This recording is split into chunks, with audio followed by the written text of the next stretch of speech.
Welcome to the Guild of Dog Trainers. I'm Lisa and I would like to introduce you in this short film to our CEO Sue Williams and her husband Derek Williams. Sue will be showing John the first stage of operant conditioning training with his new puppy Viker and completing the session with a little line recall training.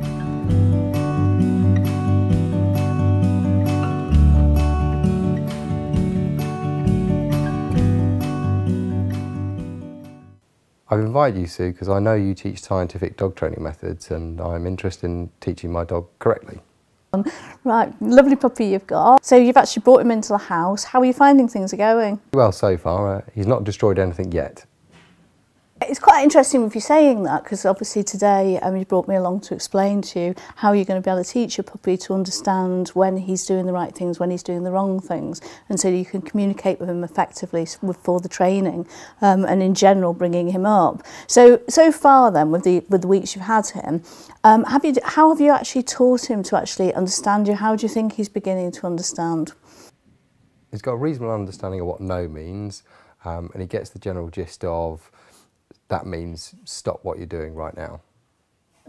Yeah, because that's one of the big things. I mean, people get the pups, obviously, they bring them into the home, the puppy hasn't got a clue when we're talking to them, they don't talk human, and obviously we don't talk dog. So one of the first things we can do, which is really good, is if we can actually teach them that when we're saying a word, that it means that it's doing the right thing, so that we can communicate, yeah, we like that, and that's then going to be rewarding. Yeah. And we can use that really to a lot of effect and really powerful for the puppy. So that would deal with being able to tell him when he's doing the right thing, but equally, as you mentioned there, we've also got to teach a dog that what a no means and when it's doing the wrong thing. So you mentioned already, you've touched on that, you're calling him no a lot. I find loads of people with pups, they tend to call the pups no almost. It's almost like the pup's called no because you're constantly going after them, telling them what they're not allowed to do.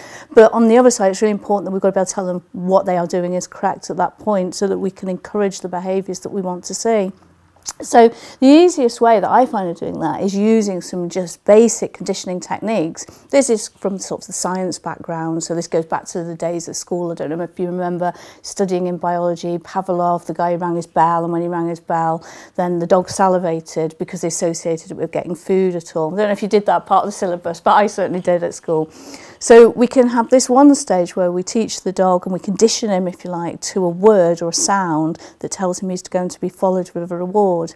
And the big advantage of that is it really speeds up the training process, so that we can actually pinpoint a precise moment when the dog's doing the right thing. So, for example, with your pup at the moment, toilet training is a great example of this, is when he's actually going to the toilet, it's quite difficult to get on your knees and give him some praise physically or even give him food at that point because he's obviously in the act of going to the toilet. But if we've conditioned him to a word meaning that he's doing the right thing, we can just say that word. And what he will do is he will understand that actually his act, what he's doing at that point, going to the toilet, is the reason for the reward which he's going to follow several seconds later when he's finished what he's doing. So it works really quickly, and what will happen then is because we're so precise with our timing, the dog understands that much quicker, so it accelerates the learning process, if you like, as well. So what we'll do is I'll show you how to do it, get you doing it with him, and then it's something that you can do. It's really easy training. I'm a real lazy trainer. I tend to sit in the house on the sofa. You do this 5-10 minutes at a time, and then actually sort of translate this into your everyday interactions with your pup as well when you're out and about. Where I'd like to understand a little more is how to best reward him and give him an understanding of he's doing the right thing rather than the wrong thing. So what we're going to do, the easiest way with conditioning techniques is that we've actually got to condition him to the sound, the positive sounds. And the easiest way I find of doing that is using food. You can use toys, you can use praise, but with a pup in particular, food tends to be the really good reward really for the puppy. So we're actually going to teach him and condition him to a certain word. I tend to use the word good for a positive. When we say the word, it's important that we say it in a particular way, so it's not said sort of in everyday conversational mode. So if I was talking to you, oh, you're a lovely dog, you're a good dog, sort of thing. We want to say it that when we say the condition word, it's very definite, so it's going to be good. It's going to make a sound that the dog says, oh, that's different, I'm going to respond to that. So it's important how we say it. Yep. And to start with the conditioning, I'd say the easiest thing to do is to actually use the food. And this is the first stage you want to be doing. So I'm going to do this now just for a few little goes, and this is something you're going to go away and practice when you're at home with him. So I've just got a few little pieces of food here that he likes, and then I'm just going to say the word good, which is going to be my word, my conditioned word for him doing the right thing, and I'm going to immediately follow it with food. Now when I do it, I'm not going to ask him to do anything. I'm not going to expect it. It doesn't matter what's happening, I'm just going to say it, give him the food. So good. Good. So all he's going to do is associate a sound with getting the food. Yeah, good. Good. Good. Oh, you like that, don't you? Good. And you just repeat this a few times a day, several times, I'd say just sitting around the house, etc. And then you can do it in different locations as well. Good. Good. Good.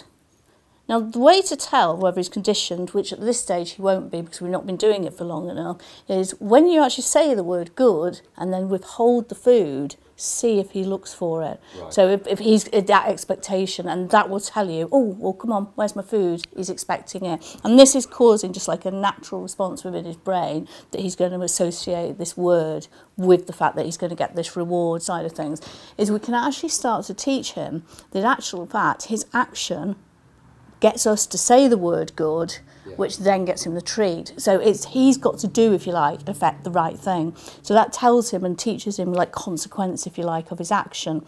So the easy way to do that, again, we can use the food, and we're rushing this a little bit because we'd normally have practiced and conditioned the first part first. We're going to have some food. I'm going to be presenting some food in my hand. He's going to know that's there. And I'm going to shut my hand, and I'm going to offer him the palm of my other hand in front of him. And what I'm looking for him to do is to actually touch this hand with his nose. Now, as soon as he does, I'm going to say good, and it's important that my timing is spot on, that it's the exact moment he touches that, and then he's going to get a piece of this food. At the same time, what a lot of people do is they get worried when this takes a bit of time because the dog's working it out, and they try and help the dog, and they get a bit like, oh, this isn't working straight away. He's learning that what he's doing is not working. He's not getting what he wants. So he's realising, got to do the right thing. So we'll get you interested in that. Here, fella, come on then.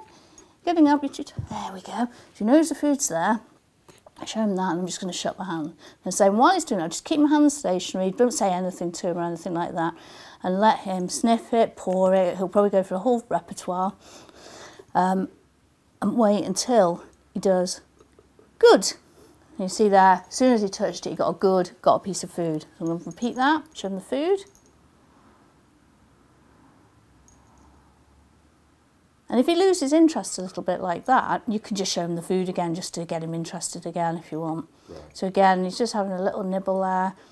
That's not going to get it. What have I got to do? Good. That's a clever boy. Hey, well done. There we go. Show him again. Hide it again. And so at this stage, he doesn't know what's getting it. It's just purely by chance. Thinking about it. What's that? There you go. Do you want that? Good. Yay, well done. Well done. Let's get you another few pieces. And so it's worth being patient in this early stage. So the temptation, good, is for people to rush in. And what you'll see is you'll see a light bulb moment on the pup where he suddenly realises, that's what I've got to do. So there's my food. Not going to get it. What have I got to do? Have a think. Good. And you can see there is quite a definite response coming from him. So I'm just conditioning further. Good. He's a good boy. Good. Yeah, he's a good boy. He's a good lad. There you go. So I could try this in the morning. First thing, he's not eaten anything, he's been to the toilet, he's quite eager and ready. Okay, see, thanks for that, very helpful. Now I'm going to go out into the garden with Derek and practice some recall work. Bye, Cap.